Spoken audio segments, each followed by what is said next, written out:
कारण बीडमधील सरपंच संतोष देशमुख हत्या प्रकरणामध्ये भाजपचे आमदार सुरेश धस यांनी वारंवार बीडचे आका हा उल्लेख केलेला होता। मात्र बीडचे हे आका आहेत तरी कोण हा प्रश्न सर्वांना पडलेला असताना त्यांनी आता पहिल्यांदा सुरेश धस यांनी साम टीव्हीला दिलेल्या एक्सक्लुझिव्ह मुलाखतीमध्ये हे आका कोण आहे त्यांचं नाव घेतलं। पाहुयात सुरेश धस साम टीव्हीवर नेमकं काय बोलले। छोटे आका म्हणजे वाल्मिकांना यांनी मोठ्या आकांना जर काही फोन बिन केले मोठे आका म्हणजे धनंजय मुंडे साहेब। म्हणजे आजपर्यंत तुम्ही जे आका म्हणत होता ते धनंजय मुंडे होते। हा मोठे आका, छोटे आका हे वाल्मिकांना। हे आकांनी जर मोठ्या आकाला फोन केला असेल आणि मोठ्या आकांनी जर आदेशित केलं असेल की असं करा किंवा तसं करा, ते आदेशित करतील असं मला वाटत नाही। पण समजा केलं असेल तर मग मोठे आका सुद्धा अडचणीत येऊ शकतात। तर यावेळेस सुरेश धस यांनी नेमकं काय म्हटलं हे आपण बघितलं। या प्रकरणासंदर्भातलं अपडेट घेणार आहोत। मात्र आता बातमी अतिशय मोठी आहे सर्वसामान्यांसाठी, कारण नवीन वर्षात मुंबईकरांना करवाढीचा मोठा फटका बसू शकतो। असं मी का म्हणतेय तर मुंबईकरांवर आता मालमत्ता कर, कचरा निर्मूलन कर, बेस्टचे दरवाढ, पाणी दरवाढ हे सर्व काही लादलं जाण्याची शक्यता आहे। मुंबई महापालिकेचा मुख्य आर्थिक स्रोत हा जकात कर होता, मात्र तो बंद झाला आणि त्यानंतर पालिकेचा भार हा मालमत्ता करावर आहे। मात्र कोरोना काळापासून मालमत्ता करात वाढ झालेली नाही। यंदा मात्र पालिका निवडणुकीनंतर मालमत्ता करात वाढ होण्याची शक्यता आहे। त्यामुळे नवीन वर्षात मुंबईकरांवर मात्र करवाढीचं ओझं राहणार हेच सध्या तरी दिसतंय। ग्राफिक्सच्या माध्यमातून सविस्तर बघूयात। कोरोनापासून मालमत्ता करात वाढ झालेली नाहीये, मात्र यंदा ही वाढ होण्याची शक्यता आहे। व्यावसायिक झोपड्यांना मालमत्ता कर लागू करण्याची शक्यता आहे। शिवाय महत्त्वाचं म्हणजे नव्या वर्षात बेस्टचं तिकीट सुद्धा महागणार आहे। दररोज बेस्टने प्रवास करणाऱ्यांसाठी खरं तर ही बातमी 500 फुटांपर्यंतच्या घरांना किमान 100 रुपये कचरा निर्मूलन कर आकारला जाईल। शिवाय मुंबईकरांचं पाणी महागणार आहे, कारण पाणीपट्टीमध्ये थेट 8% वाढ होणार असल्याचं कळत आहे। तर मुंबईकरांना आता करवाढीचा सामना करावा लागेल, बेस्टचं तिकीट वाढेल, पाणी वाढेल। मात्र आता पुढची बातमी तितकीच महत्त्वाची आहे, कारण नवीन वर्षाच्या पहिल्या दिवशी सर्वसामान्यांना मोठा दिलासा सुद्धा मिळाला आहे। व्यावसायिक सिलेंडरच्या दरात कपात करण्यात आलेली आहे। आजपासून म्हणजेच 1 जानेवारी 2025 पासून व्यावसायिक गॅस सिलेंडर 14.50 रुपयांनी स्वस्त झालाय। या निर्णयामुळे हॉटेल याशिवाय इतर व्यावसायिकांना फायदा होणार आहे। दुसरीकडे घरगुती गॅस सिलेंडरच्या दरातही मात्र कपात करण्यात आलेली नाही। एकंदरीत फक्त व्यावसायिक गॅस सिलेंडरच्या दरात कपात झाली, मात्र घरगुती सिलेंडरच्या दरात कुठलीच कपात झालेली नाही।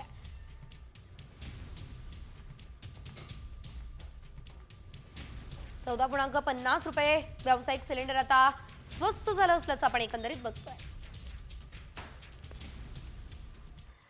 एकंदरीत आज नवीन वर्षाची सुरुवात प्रत्येकानं वेगवेगळ्या पद्धतीनं केली आहे, आपापल्या पद्धतीनं केलेली आहे। मात्र संपूर्ण जगभरातला नेमका कसा माहोल होता, पुढे घेऊयात बातम्यांचा वेगवान आढावा। नवीन वर्षाचं स्वागत मुंबईकर सिद्धिविनायकाच्या दर्शनानं करताय। सिद्धिविनायक दर्शनासाठी हजारोंच्या संख्येने भाविकांची मांदियाळी बघायला मिळाली। सिद्धिविनायक मंदिर न्यासानं देखील आता भाविकांच्या सोयी सुविधांसाठी विशेष नियोजन केलं असल्याचंही बघायला मिळालं।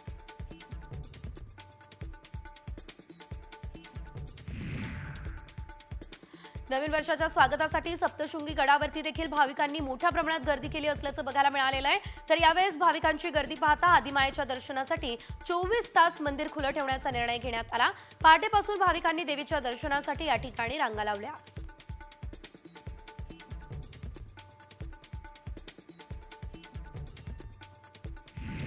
नवीन वर्षाचं स्वागत अनेकांनी गणपती बाप्पाच्या दर्शनानं केलं। गणपतीपुळ्याला पर्यटकांनी सर्वात जास्त पसंती दिली, त्यामुळे गणपतीपुळे या मंदिरामध्ये दर्शनासाठी भाविकांच्या लांबच लांब रांगा लागल्या। या भाविकांची चोख व्यवस्था मंदिर प्रशासनानं केली आहे।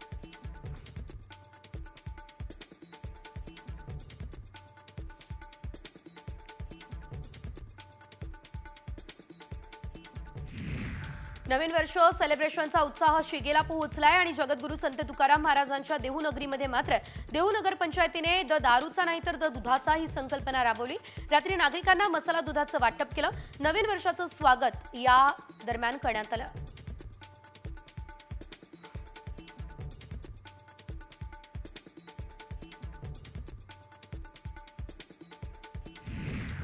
नवीन वर्षाचं स्वागत देवदर्शनानं करण्यासाठी शिर्डीमध्ये भाविकांनी आलोट गर्दी केली। देश विदेशातल्या साई भक्तांनी मंदिर परिसर फुलून गेला। मध्यरात्री 12 वाजता फटाक्यांची आतषबाजी आणि वाद्याच्या तालावर नृत्य करत जल्लोषात नवीन वर्षाचं स्वागत झालं।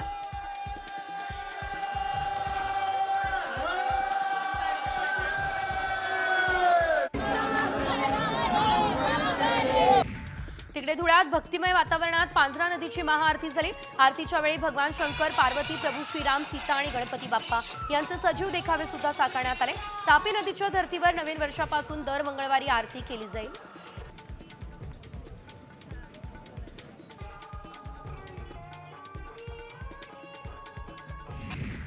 नववर्षाच्या स्वागतासाठी नागपूरच्या साई मंदिरात सुंदर फुलांची विशिष्ट आज सजावट करण्यात आलेली आहे, आरास करण्यात आली आहे, विद्युत रोषणाई करण्यात आली आहे आणि आज दिवसभर मंदिरात आरती आणि प्रसादाची व्यवस्था सुद्धा करण्यात आलेली आहे। तेरे बल से मैं बलवान बाबा तू मेरा भगवान। नांदेड या ठिकाणी सचखंड गुरुद्वारामध्ये फटाक्यांची आतषबाजी करत नवीन वर्षाचं जल्लोषात स्वागत करण्यात आलं। गुरुद्वाराच्या दर्शनासाठी भाविकांनी मोठी गर्दी केली। दरम्यान गुरुद्वाराला विद्युत रोषणाई सुद्धा करण्यात आलेली होती।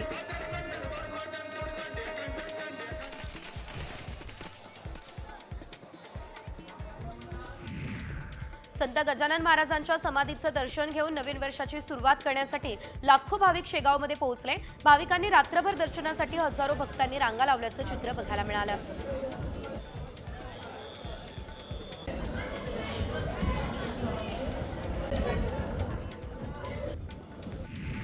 नवीन वर्षाची सुरुवात करण्यासाठी हजारो भाविक करवीर निवासिनी श्री अंबाबाई मंदिरात देवीचं दर्शन घेण्यासाठी पोहोचले। येणारं वर्ष सुख समृद्धीचं आणि आरोग्यदायी जावं अशी प्रार्थना भक्तांनी यावेळेस केली।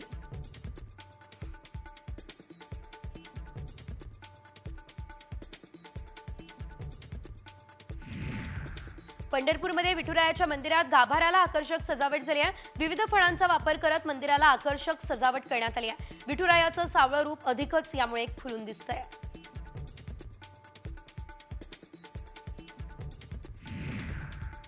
श्री क्षेत्र सप्तशृंग गडावरील श्री भगवती मंदिर 2 जानेवारीपर्यंत भाविकांना दर्शनासाठी 24 तास खुलं असेल। हा निर्णय विश्वस्त मंडळाचा आहे। नवीन वर्षानिमित्त अनेक जण तीर्थक्षेत्राला जाणं पसंत करतात, त्यामुळे आता हा निर्णय घेण्यात आलेला आहे।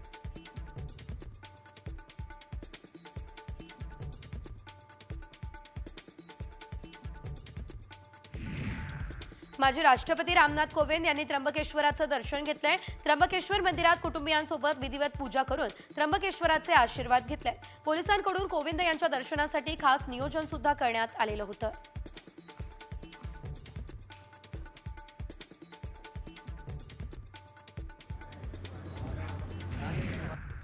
ऑस्ट्रेलियातल्या सिडनीमध्ये नवीन वर्षाचं मोठ्या उत्साहात स्वागत झालं। सुप्रसिद्ध सिडनी हार्बर ब्रिजवरती आता या ऑपेरा हाऊस परिसरामध्ये नवीन वर्षानिमित्त फटाक्यांची आतषबाजीही करण्यात आली।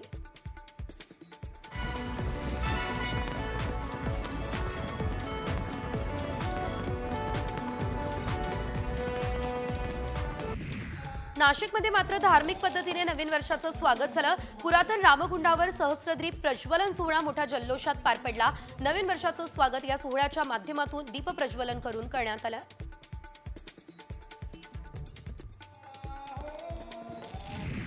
न्यूझीलंडमध्ये नवीन वर्षाचं जल्लोषात स्वागत झालं। न्यूझीलंडमधील ऑकलंड या शहरामध्ये नवीन वर्षात फटाक्यांची आतषबाजी करत स्वागत करण्यात आलं। 31 डिसेंबर 2024च्या मध्यरात्री 12च्या ठोक्यावर न्यूझीलंडच्या नागरिकांनी नवीन वर्षाचं स्वागत केलं।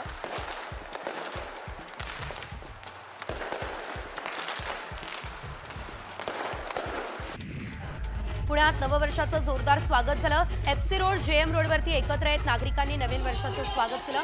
यावेळेस डीजेच्या तालावरती तरुण थिरकले।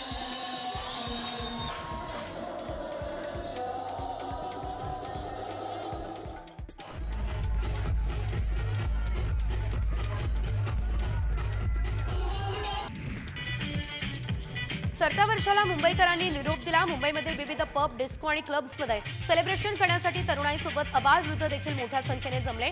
सरत्या वर्षाला निरोप आणि नवीन वर्षाच्या स्वागतासाठी मोठी गर्दी झाल्याचं बघायला मिळालं।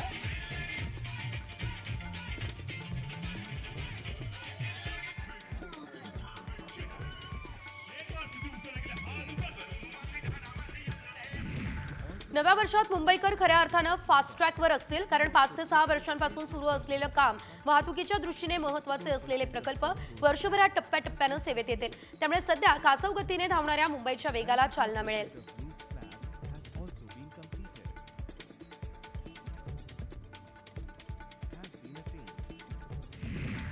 माड बसस्थानक आणि आगाराची इमारत 50 वर्ष जुनी आहे. असं असल्यानं इमारत धोकादायक झाली आहे. इमारतीचं काम 6 वर्षांपासून रखडलं, परंतु आता या इमारतीचं काम पुन्हा एकदा सुरू झाल्यानं प्रवासी आणि नागरिकांना दिलासा मिळाला आहे.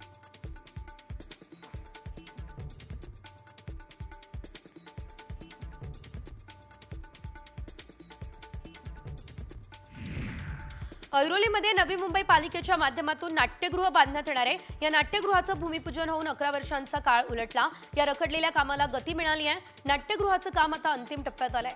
2025च्या मध्यांतरापर्यंत नाट्यगृहाचं काम पूर्ण होणार, हा विश्वास सुद्धा नवी मुंबईकरांनी आता व्यक्त केलाय.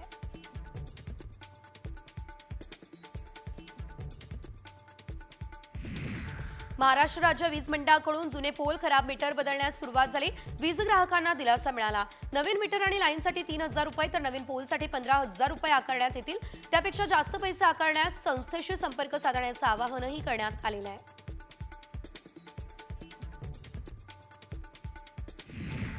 उत्तर प्रदेश या ठिकाणी प्रयागराजमध्ये होणाऱ्या कुंभमेळ्यानिमित्त रेल्वे विभागाच्या IRCTC कडून भारत गौरव या विशेष रेल्वेचं आयोजन झालं. पुण्यातील भाविकांसाठी 15 जानेवारीला पुणे स्थानकावरून रात्री 10 वाजता ही विशेष रेल्वे उत्तर प्रदेशकडे रवाना होईल.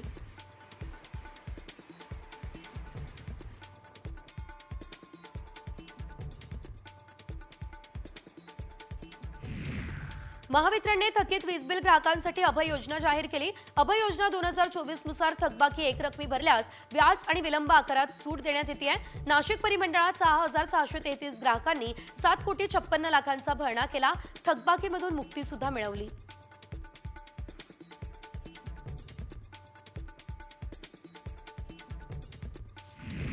कल्याण डोंबिवलीला पाणी पुरवठा करणाऱ्या वाहिनीच्या दुरुस्तीचं काम केलं जाणार आहे. गुरुवारी तब्बल 18 तासांसाठी शहराचा पाणी पुरवठा बंद असेल. पाणी पुरवठा होणार नाही, त्यामुळे पाण्याचा साठा करण्याचं आवाहन पालिकेच्या पुरवठा विभागातर्फे करण्यात आलंय.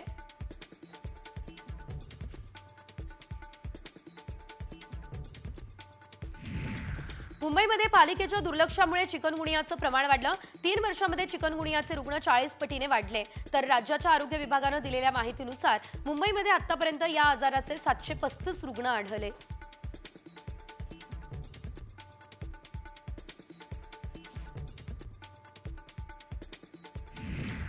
गेल्या 2 दिवसांपासून वातावरणात बदल झाला. तापमानात घट झाली. शहराबरोबर ग्रामीण भागात गारवा पसरला. त्यामुळे नागरिकांना सर्दी, खोकला आणि विषाणूजन्य आजारांची लागण होत असल्याचं सध्या बघायला मिळत आहे. तर 400च्या आसपास बाह्य रुग्ण तपासणीसाठी दाखल होत आहेत.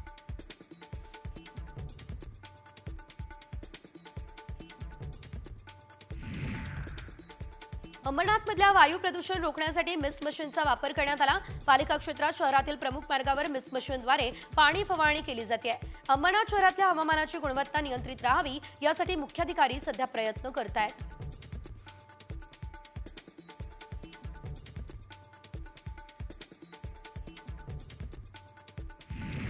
उजनी धरणाच्या पाणलोट क्षेत्रात सध्या विविध परदेशी पक्ष्यांचं दर्शन घडतं. हजारो किलोमीटरचं अंतर पार करत हे पक्षी उजनी पाणलोट क्षेत्रामध्ये दाखल होत आहेत.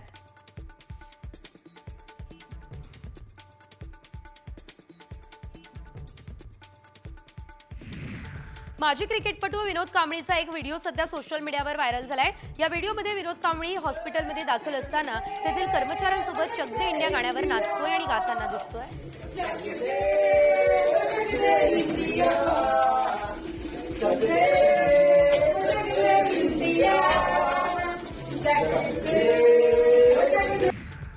बारामती दूध संघाचे अध्यक्ष आणि कृषी उत्पन्न बाजार समितीचे सभापती यांनी राजीनामा दिला.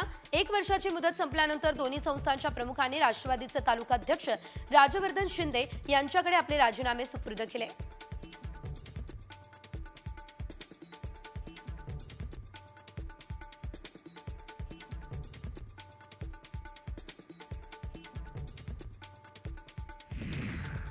कोरेगाव भीमा या ठिकाणी विजय स्तंभावरती 207व्या शौर्य दिनानिमित्त रात्री 12 वाजता फटाक्यांची आतषबाजी झाली.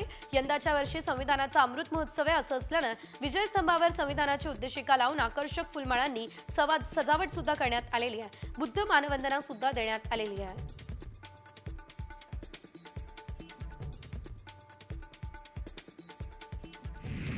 31 म्हटलं की पहाटा मद्यपान करण्याकडे अनेकांचा कल असतो, परंतु 31च्या रात्री दारू नको तर दूध प्या आणि सदृढ व्हा असा संदेश देत अंबरनाथमध्ये पोलिसांनी चक्क दूध वाटप केलं.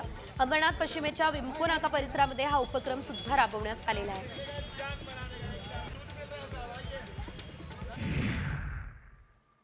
एक मोठी राजकीय बातमी आहे. अजित पवार शरद पवार एकत्र यावेत असं आशा पवार म्हणाल्या.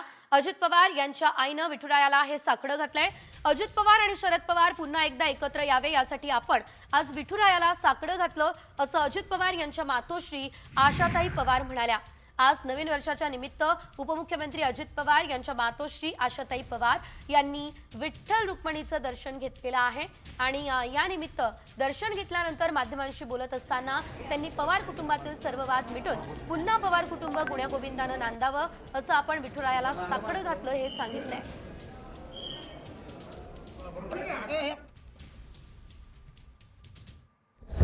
सर्वांना चांगलं वर्ष सुखी जाऊ दे. आपले सगळे वाद संपू दे देवाला सांगितलं. पांडुरंगाला दाराच्या मागची सगळी जाऊ दे. शरद पवार आणि अजित दादा एकत्र यावे. हो पांडुरंगाला ऐकणार. हो ऐकणार. तर आपण एकंदरीत बघतोय आशाताई पवार यांनी नेमकं काय म्हटलं. त्यांनी यावेळेस शरद पवार आणि अजित पवार एकत्र यावे असं म्हटलेलं आहे आणि त्याचं साकडं त्यांनी एकंदरीत विठुरायाला घातलंय. काका पुतण्या एकत्र यावे अशी इच्छा अजित पवार यांच्या मातोश्री आशाताई पवार यांनी व्यक्त केली आहे आणि यावेळेस त्यांनी हे साकडं केवळ इच्छाच व्यक्त केली नाही तर हे साकडं थेट विठुराया चरणी घातलं असल्याचं बघायला मिळतंय. एकंदरीत सध्या राजकीय वर्तुळात अजित पवार आणि शरद पवार हे एकत्र येणार अशी चर्चा रंगलेली असताना अजित पवार यांच्या मातोश्रींचं विधान अतिशय महत्वाचं. पुन्हा एकदा बघूयात आशाताई पवार नेमकं काय म्हणाल्या. मागितली आशीर्वाद दादाला. सर्वांना चांगलं वर्ष सुखी जाऊ दे. आपले सगळे वाद संपू दे देवाला सांगितलं. पांडुरंगाला दाराच्या मागची सगळी जाऊ दे. शरद पवार आणि अजित दादा एकत्र यावे. हो पांडुरंगाला ऐकणार. हो ऐकणार. तर थेट आशाताई पवार यांनीच विठुरायाला हे साकडं घातलंय. त्यामुळे आता आगामी काळामध्ये खरंच काका आणि पुतण्या एकत्र दिसणार का हे बघणं तितकंच महत्त्वाचं असेल. पुन्हा एकदा घेऊयात बातम्यांचा धावता आढावा. सोलापूर धुळे महामार्गावर 2 वाहनांचा भीषण अपघात झाला. अपघातात एकाचा मृत्यू, 4 जण गंभीर जखमी झाले.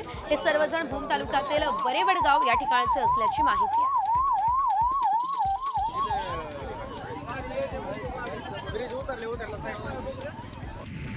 यवतमाळच्या वणी तालुक्यात कापूस विक्रीसाठी घेऊन जाणारा ट्रॅक्टर आबई ते शिरपूर रस्त्यावर उलटला. शेतकऱ्यांचं मोठं नुकसान झालं. रस्त्यावर मोठ्या प्रमाणात कोळशाची वाहतूक होत असल्यानं संपूर्ण रस्त्यावर खड्ड्यांचं साम्राज्य पसरलं, ज्याचा त्रास इतर वाहनांनाही सहन करावा लागतोय.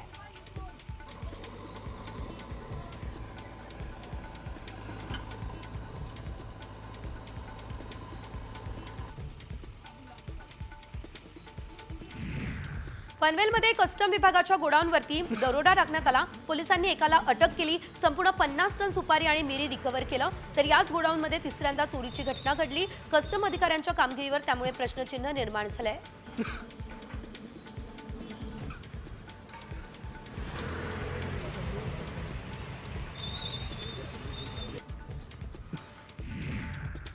भंडाऱ्यातल्या तुमसरमध्ये रेती तस्करांचा सर्वसामान्य नागरिकांसह शेतकऱ्यांना मोठा फटका बसला. स्थानिक गुन्हे शाखेच्या पोलिसांनी रेतीची वाहतूक करणाऱ्या 7 ट्रॅक्टरवर कारवाई केली.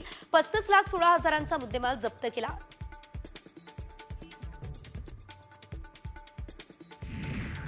राज्यात अवैधरित्या वास्तव्य करणाऱ्या बांगलादेशींवर पोलिसांची कारवाई सुरू आहे. महिनाभरात राज्यात अवैधरित्या वास्तव करणाऱ्या एकूण 43 बांगलादेशींना अटक झाली. मुंबईसह नाशिक, अकोला, नांदेड आणि संभाजीनगर या ठिकाणी सुद्धा स्थानिक पोलिसांच्या मदतीने दहशतवाद विरोधी पथकानं या कारवाया केलेल्या आहेत. मावळच्या तळेगाव MIDC परिसरात नौखाल उमरे गावातून 3 बांगलादेशी नागरिकांना पकडण्यात यश आलं. हे बांगलादेशी नागरिक 6 महिन्यांपासून या ठिकाणी गावात राहत होते. या बांगलादेशींना भारतीय आधार कार्ड आणि पॅन कार्ड कोणी दिले या संदर्भातला तपास सध्या सुरू आहे. वाल्मिक कराड याला आता 15 दिवसांची कोठडी सुनावण्यात आली. खंडणी प्रकरणामध्ये कराडला 15 दिवसांची CID कोठडी सुनावण्यात आली. हत्या आणि खंडणीचं कनेक्शन असल्याचा CID वकिलांनी दावा केला.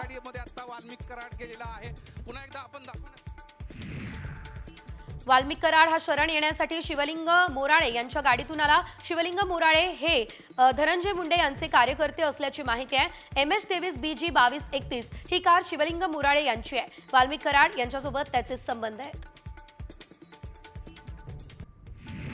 11 दिवसांनंतर कराड स्वतः सरेंडर होत असेल तर पोलीस नेमके काय करत होते हा सवाल सरपंच देशमुखांच्या मुलीनं उपस्थित केला.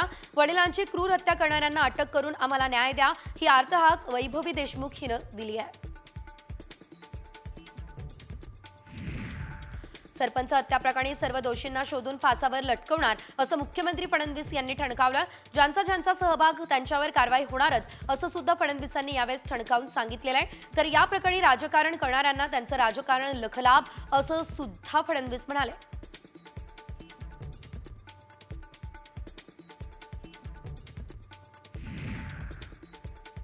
धनंजय मुंडे यांनी नैतिकतेच्या आधारावर मंत्रिपदाचा राजीनामा द्यावा ही मागणी आमदार संदीप क्षीरसागर यांनी आता केलेली आहे.